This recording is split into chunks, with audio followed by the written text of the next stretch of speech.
ಪತ್ರವನ್ನ ಗುರುಮಠಕಲ್ ಯಾದಗಿರಿಯಿಂದ ಬರಿತಾ ಇದ್ದಾರೆ ಶಾಂತ್ ಕುಮಾರ್ ಅವರು. ಪೂಜ್ಯ ಗುರುಗಳಾದ ಶ್ರೀ ನರೇಂದ್ರ ಬಾಬು ಶರ್ಮಾರ್ ಅವರಿಗೆ ಶಿರಸಾಷ್ಟಾಂಗ ನಮಸ್ಕಾರಗಳು ಹಾಗೂ ನಿರೂಪಕಿಯಾದ ದಿವ್ಯಾ ಆಲೂರ್ ಅವರಿಗೂ ನಮಸ್ಕಾರ ಅಂತಿದ್ದಾರೆ. ನಮಸ್ತೆ ಸರ್.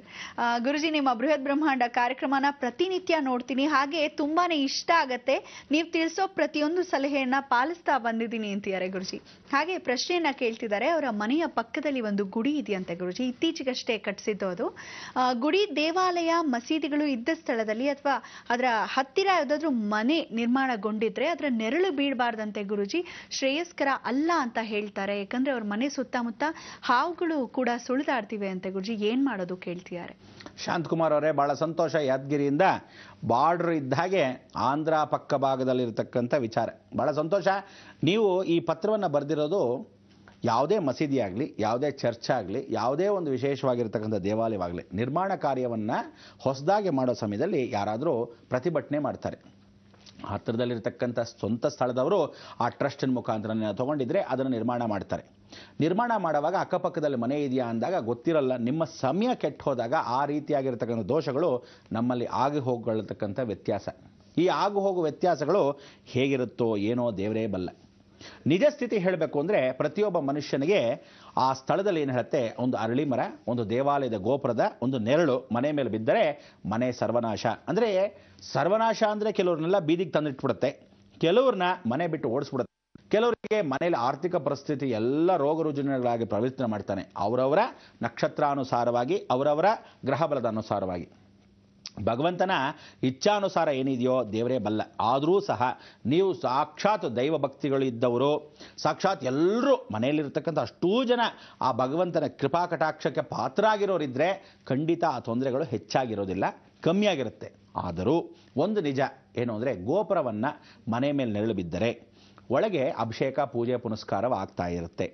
ಆ ಶಕ್ತಿಗಳು ಏನು ಹೇಳುತ್ತೆ, ದೇವರೊಳಗೆ ಗರ್ಭಗುಡಿ ನೋಡದೇ ಇದ್ರೂ ಗೋಪುರ ನೋಡಿದ್ರೆ ಸಾಕಂತೆ, ವಿಮಾನ ಗೋಪುರ ದರ್ಶನ ಮಾಡಿದ್ರೆ ಸಾಕಂತೆ, ಆ ಗೋಪುರದ ಕಲಶವನ್ನು ನೋಡಿದ್ರೆ ಸಾಕಂತೆ, ಓಹೋ ಭಗವಂತನ ನೋಡಿದಷ್ಟೇ ಫಲಾಫಲಗಳು ಸಿಗುತ್ತೆ. ಅಂಥದ್ರಲ್ಲಿ ಆ ಗೋಪುರದ ಕಲಶದ ನೆರಳು, ಸೂರ್ಯ ಚಂದ್ರ ಯಾವಾಗಲೂ ಆ ಚಂದ್ರಾರ್ಕವಾಗಿ ಮಳೆ ಗಾಳಿ ಬೆಳಕು ಎಲ್ಲ ಅದ್ರ ಮೇಲೆ ಬಿದ್ದು ಬಿದ್ದು ಬಿದ್ದು ಕಲಶದ ಒಂದು ಶಕ್ತಿ ಅದರಲ್ಲಿ ತುಂಬಿರುತ್ತೆ.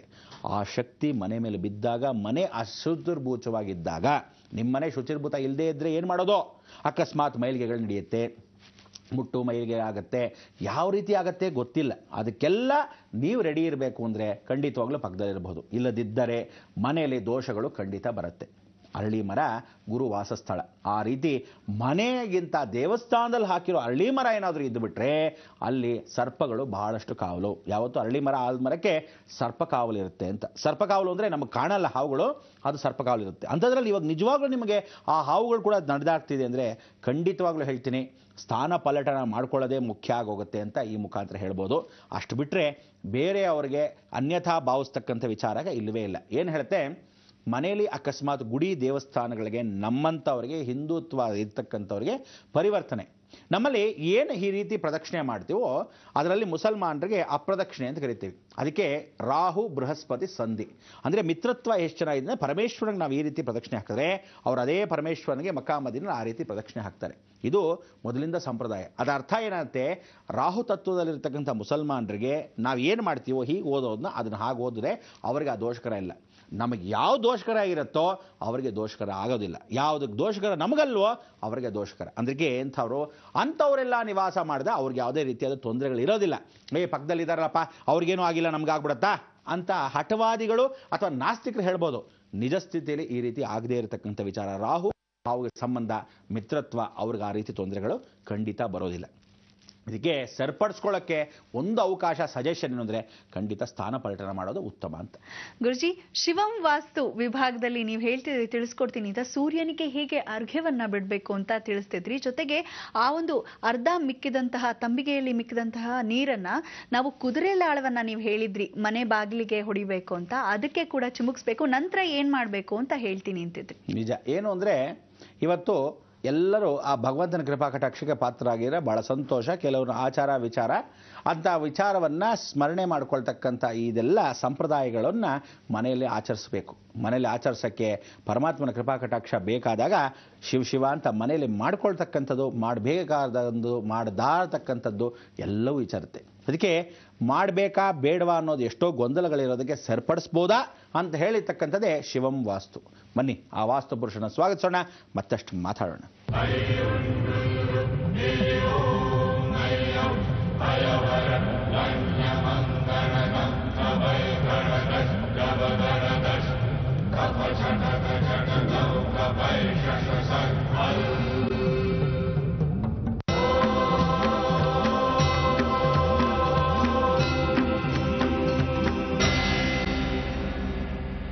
ಪರಮಾತ್ಮನ ಕೃಪಾ ಕಟಾಕ್ಷಕ್ಕೆ ತಮ್ಮೆಲ್ಲರಿಗೂ ಸ್ವಾಗತ ಆ ಶಿವಂ ವಾಸ್ತುಗೆ. ನೋಡಿ, ಇವತ್ತಿನ ದಿವಸ ಆ ಕೊನೆಯ ನೀರು 2ನೇ ಭಾಗದ ಉತ್ತರ ಭಾಗದಲ್ಲಿ ಹಾಕಿ ಅಂತ ಹೇಳಿದೆ. ಅಂದರೆ ಅದೇ ತುಳಸಿ ಕಟ್ಟೆಗೆ ಉತ್ತರಕ್ಕೆ ಹಾಕಬೇಕು ನೀರನ್ನು, ಉಳಿದಿರತಕ್ಕಂಥ ಅರ್ಧ ಭಾಗದ ನೀರು. ಮತ್ತೆ 2ನೇ ದಿವಸಕ್ಕೆ ಪ್ರಾರ್ಥನೆಯನ್ನು ಮಾಡಿಕೊಂಡು ನೀರನ್ನು ತುಂಬಿಸಿಟ್ಬಿಡ್ಬೇಕು. ಅರ್ಶಿನ ಕುಂಕುಮವನ್ನು ಹಾಕಿ ತುಳಸಿ ಬಿಲ್ಪತ್ರೆಯನ್ನು ಹಾಕಿ ಇಟ್ಬಿಟ್ರೆ ಮರುದಿವಸ ಬೆಳಗ್ಗೆ ಮತ್ತೆ ತುಳಸಿಗೆ ಸೂರ್ಯ ಅರ್ಘ್ಯವನ್ನು ಕೊಡಕ್ಕೆ ಸರಿ ಹೋಗುತ್ತೆ. ಬೆಳಗ್ಗೆ ಸೂರ್ಯಾರ್ಘ್ಯ, ಸಾಯಂಕಾಲ ಶನಿ ಅರ್ಘ್ಯವನ್ನು ಉತ್ತರಕ್ಕೆ ಕೊಡ್ತಕ್ಕಂಥದ್ದು. ಹೋಗೋಕ್ಕೆ ಒಳಗೆ ಮೊದಲು ಸ್ವಲ್ಪ ನೀರು ಉಳಿಸ್ಕೊಳ್ಳಿ, ಅದನ್ನು ಲಾಳಕ್ಕೆ ಹಾಕಿ ಅಂದ್ವಿ. ಈ ಕುದುರೆ ಲಾಳ ಏನಕ್ಕೆ ಅಂದರೆ ಕಬ್ಬಣವಾಗಿರೋದ್ರಿಂದ, ಶನಿ ಅದರಲ್ಲಿ ನಿವಾಸವಾಗೋದ್ರಿಂದ, ಆದರೂ ಕುದುರೆಗಳು ಓಡಾಡಿರೋದು ಆ ಲಾಳದಲ್ಲಿ ಸವದು ಹೋಗಿರುತ್ತೆ. ಶುಕ್ರ ಅಲ್ವಾ, ಧನಪ್ರಾಪ್ತಿಯನ್ನು ಮಾಡ್ತಾನೆ. ಖಂಡಿತವಾಗ್ಲೂ ಆ ಧನಪ್ರಾಪ್ತಿ ಏನು ಅಂದರೆ ಆಕರ್ಷಣಾ ಶಕ್ತಿ ಅಂತ. ಕುದುರೆಗಳು ಒಳಗಿಳಿದ್ರೆ ಮನೆ ಒಳಗೆ ಬಹಳ ಒಳ್ಳೆಯದು. ಕನಸಲ್ಲಿ ಬಂದರೂ ಅಷ್ಟೇ ಕುದುರೆಗಳು ಭಾಳ ಚೆನ್ನಾಗಿದೆ ಅಂತೀವಿ.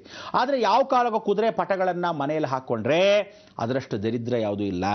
ಯಾವುದು ತಿಳ್ಕೊಳ್ಳಿ, ಕುದುರೆಗಳನ್ನು ಮನೆ ಒಳಗೆ ಪಟಗಳನ್ನು ಹಾಕೊಳ್ಳೋದು, ದೊಡ್ಡ ದೊಡ್ಡ ವೈಲೆಂಟ್ ಹಾರ್ಸಸ್ ಅಂತೀವಿ. ಹಿಂಗೆ 2 ಕಾಲ ಮೇಲೆ ಎತ್ಕೊಂಡಿರೋ ಕುದುರೆಗಳನ್ನ ಹಾಕೊಂಡಿರ್ತಾರೆ ಕೆಲವರು ಮನೇಲಿ. ಅವ್ರ ಮನೇಲಿ ನೋಡ್ಬೇಕು ನೀವು, ಎಂಥ ದರಿದ್ರ ಕೆಲಸ ನಡೆಯುತ್ತೆ ಅನ್ನೋದು ಗೊತ್ತೇ ಇರಲ್ಲ. ನಿಜವಾಗ್ಲೂ ಈ ಕುದುರೆಗಳು ಭಾಳ ಒಳ್ಳೆಯದು ಅಂದರೆ ಅಶ್ವಗಳು, ಭಾಳ ಸಂತೋಷ. ಆದರೆ ಶ್ವೇತಾಶ್ವಗಳು ಯಾವತ್ತೂ ಓಡ್ತಾ ಇರಬಾರ್ದು. ಯಾವತ್ತೂ ನಿಂತಿರತಕ್ಕಂಥ ಕುದುರೆಗಳನ್ನು ಮನೆಯಲ್ಲಿ ಇಡಲೇಬಾರ್ದು. ಆ ರೀತಿ ಇಡಬೇಕಾದ್ರೆ ನೀವುಗಳು ಕಪ್ಪಾಗಿ ಅಥವಾ ಬ್ರೌನ್ ಕಲರ್ ಆಗಿ ಆ ರೀತಿಯಾದ ಒಂದು ಕುದುರೆಗಳನ್ನು ಇಡಬೇಕು. ಕಪ್ಪಾಗಿರೋ ಕುದುರೆ ಅಥವಾ ಬ್ರೌನ್ ಕಲರ್ ಕುದುರೆ, ಈ ಥರ ಅಂದರೆ ಕೆಂದು ಬಣ್ಣದಾಗಿರ್ತಕ್ಕಂಥ ಕುದುರೆಗಳನ್ನ ಇಡಬಹುದು. ಬಿಳಿ ಕುದುರೆಗಳನ್ನು ಬೊಂಬೆಗಳಾಗಿ, ಫೋಟೋಗಳಾಗಲಿ, ಅಥವಾ ವೈಲೆಂಟ್ ಹಾರ್ಸಸ್ ಅಂತ ಫೋಟೋಗಳನ್ನು ಯಾವುದೇ ಕಾರಣ ಕುದುರೆಗಳೆಲ್ಲ ಓಡ್ತಾ ಇದೆ ಲೈನಾಗಿ ಸಾಲಾಗಿ, ಅಥವಾ 2 ಕಾಲನ್ನು ಮೇಲೆ ಎತ್ಕೊಂಡು ಹಾ ಅಂತ ಇದೆ, ಇಂಥದ್ದೆಲ್ಲ ಮನೇಲಿ ಹಾಕಬಾರ್ದು. ಮನೆ ಜೀವನ ಯಾವತ್ತೂ ಒಳ್ಳೆ ಸಂಸಾರ ಕೆಟ್ಟು ಹೋಗುತ್ತೆ. ಶುಕ್ರ ಅಲ್ವಾ, ಶುಕ್ರ ಸಂಸಾರವನ್ನು ಕೆಡಿಸೋವಂಥವನಾಗ್ತಾನೆ ಅಂತ ಹೇಳ್ತಾನೆ. ಅಂದರೆ ಅವನು ದೈತ್ಯ ರಾಕ್ಷಸಾನುಸಾರ. ಅದಕ್ಕೆ ನಾವೇನು ಹೇಳ್ತೀವಿ, ಇಂಥ ಒಂದು ಮನೆ ಕುಟುಂಬಕ್ಕೆ ನೀವೆಲ್ಲ ಯಾರನ್ನಿಡಬೇಕು, ಯಾರನ್ನಿಡಬಾರ್ದು. ಅದಕ್ಕೆ ನಾನು ಹೇಳಿದೆ, ನೀವು ಆನೆಗಳನ್ನು ತಗೊಂಬರ್ಬೇಕು. ಮನೆಗಳಲ್ಲಿ ಒಂದು ಪುಟಾಣಿ ಆನೆಗಳನ್ನು, ಕಲ್ಲದಾಗ್ಬೋದು, ಪ್ಲಾಸ್ಟಿಕ್ದಾಗ್ಬೋದು, ಮಣ್ಣಿಂದ ಆಗ್ಬೋದು, ತಾಮ್ರದ್ದಾಗ್ಬೋದು, ಹಿತ್ತಾಳಿದಾಗ್ಬೋದು, ಪಂಚಲೋಹದೇ ಆಗ್ಬೋದು. 2 ದೊಡ್ಡ ಆನೆಗಳು. ಯಾವ ಕಾಲಕ್ಕೂ ಆನೆ ತಗೊಳ್ಳಿ, ಸೊಂಡಲ್ ಮೇಲೆತ್ತಿದ್ರೆ ದೇವರ ಹತ್ರ ಇಡಬೇಕು.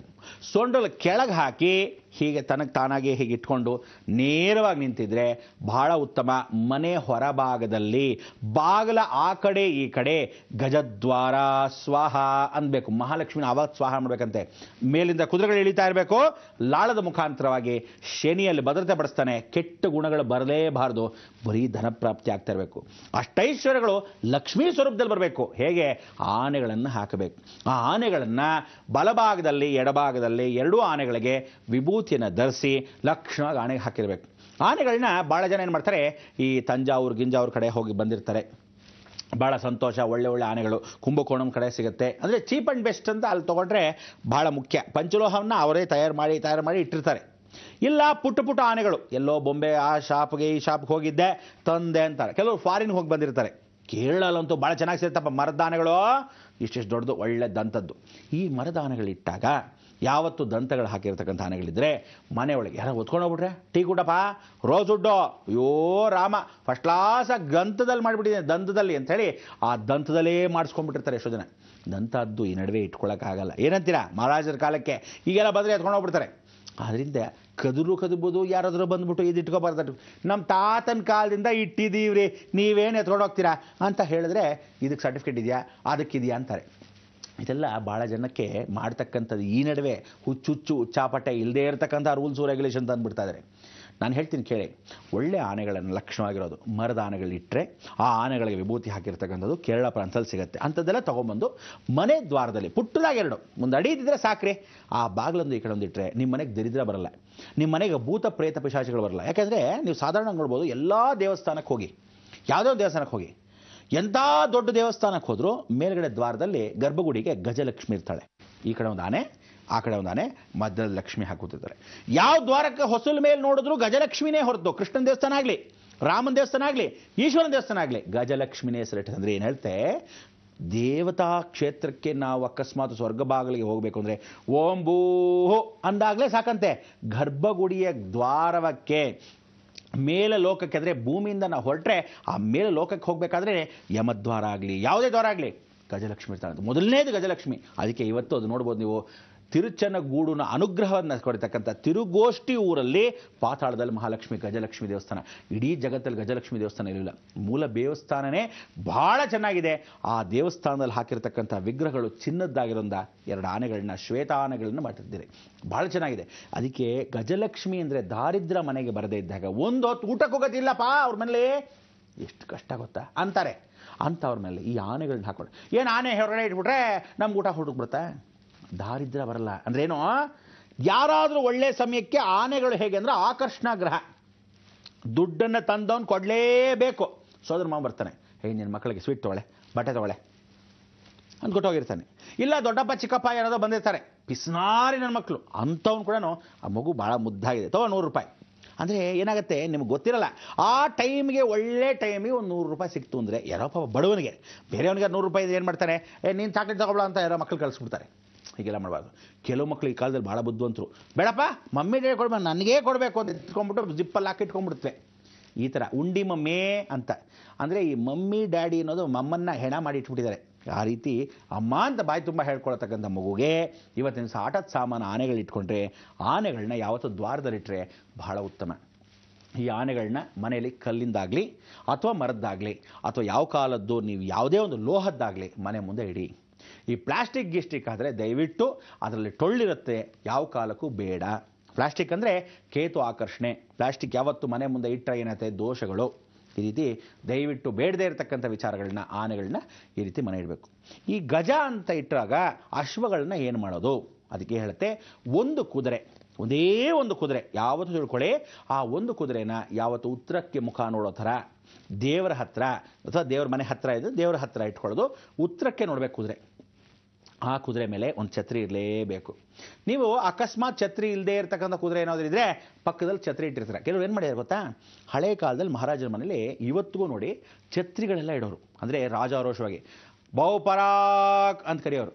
ಇದನ್ನೆಲ್ಲ ಇಡಬೇಕಾದ್ರೆ ಏನು ಮಾಡೋರು, ಆ ಛತ್ರಿಯನ್ನು ಮೇಲಿಡೋ ಜಾಗವೇ ಕುದುರೆಗಳನ್ನಿಡೋ ಜಾಗ.